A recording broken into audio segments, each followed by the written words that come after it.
I love you. An ear unto me, what I want you to. David said to God, keep me as the apple of the eye. Now, I've told you this before, but if you haven't heard this, the apple of the eye is an idiom, like what we have, different idioms in our society, in our culture. Like, if I said to you, put the pedal to the metal, what would that mean to you if I say that? If I say, put the pedal to the metal, what would that mean? Go faster, speed up, man. What's wrong with you, Miss Sue?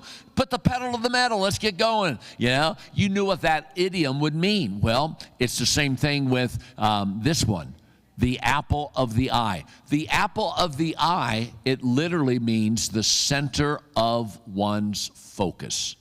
The apple of the eye is the center of one's focus.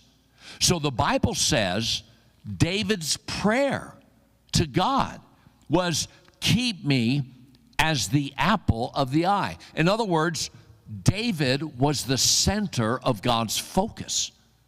And he said, would you keep me that way? Would you please let me stay being the center of your focus, the apple of your eye? Think of it this way. Jesus said that when you get saved, he puts you in the palms of his hands. So he's holding you right here. Now, for you to be the apple of God's eye, that means he lifts you up and he's staring at you intently while you're in his hand. Everything else, if you've ever done that, if you've ever put something in your hand and you've stared at it intently, then everything else becomes peripheral vision. And that's exactly how God is to us. We are the center of his focus. Everything around us is peripheral vision. Now, he still sees it, but it's not the center of his focus. The center of his focus is not animals.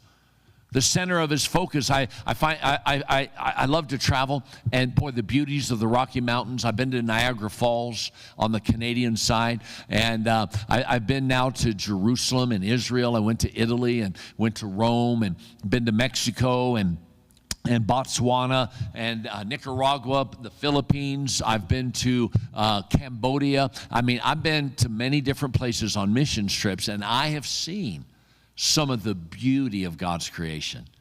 But God's creation is not the apple of his eye. People will come to Colorado just to go